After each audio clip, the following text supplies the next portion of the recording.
क्या केमिस्ट्री लगती है मुश्किल? अब नहीं। वेलकम टू एआई रसायन पाठशाला। चलिए शुरू करते हैं आज की क्लास। नमस्कार। कभी सोचा है कि जब कोई वैज्ञानिक किसी चीज को मापता है तो क्या वो रीडिंग बिल्कुल 100% सही होती है? देखिए, विज्ञान और खासकर केमिस्ट्री पूरी तरह से माप तौल पर ही टिकी हुई है।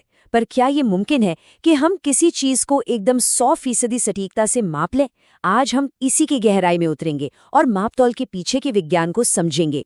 तो चलिए सबसे पहले और सबसे बड़े सवाल पर आते हैं। जब हम किसी भी चीज़ का वजन करते हैं या उसकी लंबाई मापते हैं तो क्या हमें सच में उसकी असली वैल्यू मिलती है? क्या ये संभव भी है कि हमारा माप 100% बिना किसी भी गलती के एकदम सही हो? और इसका सीधा सा एक शब्द में जवाब है नहीं। विज्ञान की दुनिया में कोई भी, जी हाँ, कोई भी माप कभी भी पूरी तरह से सटीक नहीं हो सकता। हर एक माप में हमेशा थोड़ी बहुत अनिश्चितता, एक अनसर्टेनिटी छिपी होती है, और यही वो सच्चाई है जो आज हमारी पूरी बातचीत का आधार बनने वाली है। तो चलिए देखते हैं कि आज का हमारा सफर कैसा रहेगा। हम सबसे पहले मापतोल की दुनिया में कदम रखेंगे, फिर विज्ञान की अपनी भाषा यानी राशियों को समझेंगे। इसके बाद हम सार्थक अंकों के दिलचस्प नियमों को जानेंगे, फिर देखेंगे कि हिसाब किताब में ये कैसे काम आते हैं, और आखिर में समझेंगे कि ये सब इतना ज़रूरी क्यों है। तो हमारा पहला पड़ाव है मापतौल की दुनिया। देखिए, केमिस्ट्री को एक सटीक विज्ञान माना जाता है ना? लेकिन इसकी एक सच्चाई ये भी है कि हमारी मापने की जो क्षमता है वो हमेशा हमारे उपकरणों की वजह से सीमित होती है। चाहे वो कोई तराजू हो, कोई बीकर हो या फिर थर्मोमीटर, हर उपकरण की अपनी एक लिमिट होती है, और यहीं से परिशुद्धता या प्रिसिजन का कॉन्सेप्ट सामने आता है। तो सवाल ये है कि वैज्ञानिक इस दुनिया को आखिर समझते और समझाते कैसे हैं? जवाब है भौतिक राशियों के जरिए। इसे आप विज्ञान की ABCD समझ लीजिए। हर वो चीज जिसे मापा या तौला जा सकता है वो एक भौतिक राशि है, और इन्हीं का इस्तेमाल करके हम प्रकृति के नियमों को लिखते हैं। अब इन राशियों को आसानी के लिए दो तरह से बांटा गया है। पहली है मूल राशियां, जो बिल्कुल आज़ाद हैं, किसी और पे निर्भर नहीं करती, ये बिल्डिंग ब्लॉक्स की तरह हैं। और दूसरी हैं व्युत्पन्न राशियां, जो इन्हीं मूल राशियों को जोड़ तोड़कर बनती हैं, जैसे कि क्षेत्रफल या घनत्व। और इन्हीं मूल राशियों के लिए पूरी दुनिया में 7 स्टैंडर्ड तय किए गए हैं। लंबाई के लिए मीटर, द्रव्यमान के लिए किलोग्राम, और ऐसे ही आगे। ये SI इकाइयां हमारे सारे वैज्ञानिक मापों की नींव हैं। ये विज्ञान की एक तरह से ग्लोबल भाषा है, ताकि दुनिया में कहीं भी कोई एक्सपेरिमेंट हो तो उसे सब एक जैसे ही समझें। अच्छा, तो अब वापस आते हैं उस अनिश्चितता यानी अनसर्टेनिटी की समस्या पर। इसका जो मूल कारण है वो ये है कि हर माप में एक संदिग्ध अंक या डाउटफुल डिजिट होता ही है। ये वो आखिरी अंक है जिसके बारे में हम 100% श्योर नहीं हो सकते। इसको एक बहुत ही आसान उदाहरण से समझते हैं। मान लीजिए हमने किसी चीज की लंबाई मापी और वो आई 12.3 सेंटीमीटर। अब यहाँ पर हम 12 को लेकर तो पक्के हैं, लेकिन ये जो 0.3 है ये हमारा एक अंदाज़ा है। हो सकता है ये 2 हो सकता है 4 हो। यही 0.3 हमारा वो संदिग्ध अंक है। तो फिर वैज्ञानिक इस अनिश्चितता वाली समस्या से निपटे कैसे हैं? यहीं पर सार्थक अंकों यानी सिग्निफिकेंट फिगर्स का कॉन्सेप्ट आता है। ये एक ऐसा ज़बरदस्त तरीका है जिससे हम पूरी ईमानदारी से ये बता सकते हैं कि हमारा माप आखिर कितना सटीक और भरोसेमंद है।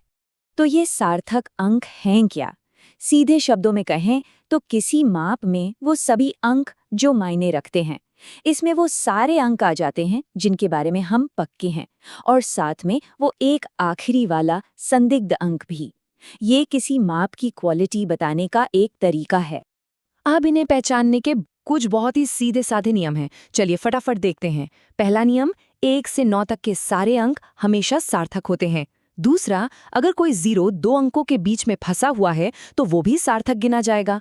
तीसरा, किसी संख्या के शुरू में आने वाले 0 सार्थक नहीं होते, वो सिर्फ दशमलव की जगह बताते हैं।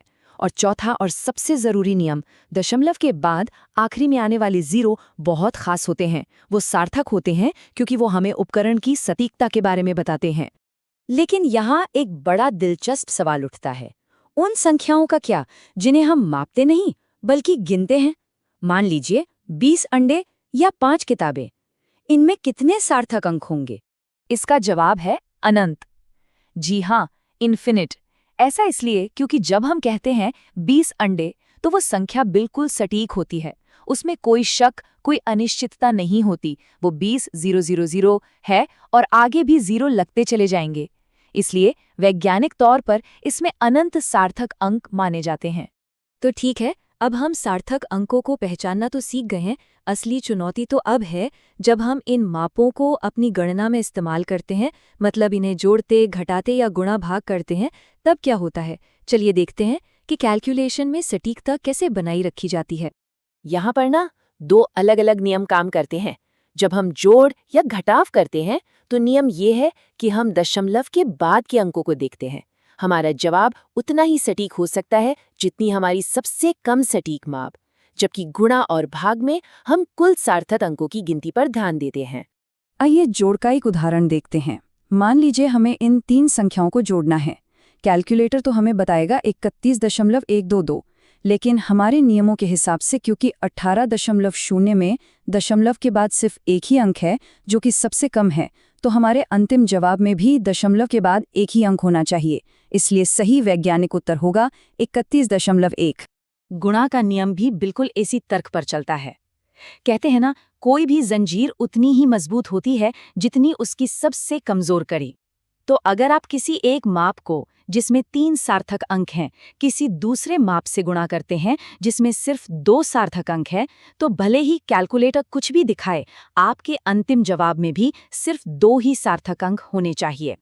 चलिए अब हम अपनी चर्चा के आखिरी और सबसे अहम हिस्से पर आते हैं। ये सब जो हमने सीखा, ये सिर्फ गणित के कुछ नियम नहीं है। ये वैज्ञानिक ईमानदारी और सटीकता के बारे में है। ये समझना बहुत जरूरी है कि ये नियम विज्ञान की नींव को कैसे मजबूत करते हैं। तो आखिर में ये सार्थक अंक हमें बताते क्या हैं? ये हमें हमारे उपकरणों की क्षमता के बारे में बताते हैं। ये हमें हमारे डेटा पर कितना भरोसा करना है ये बताते हैं। और सबसे ज़रूरी बात, ये एक वैज्ञानिक नतीजे और एक सिर्फ हवा में किए गए अंदाजे के बीच एक साफ लकीर खींचते हैं। और हम इसी एक विचार के साथ इस चर्चा को समाप्त करते हैं। जरा सोचिए, अगर हमारे मापतौल में सटीकता और परिशुद्धता ही ना हो, तो क्या विज्ञान सिर्फ एक अंदाजा बनकर नहीं रह जाएगा? इस पर विचार जरूर कीजिएगा।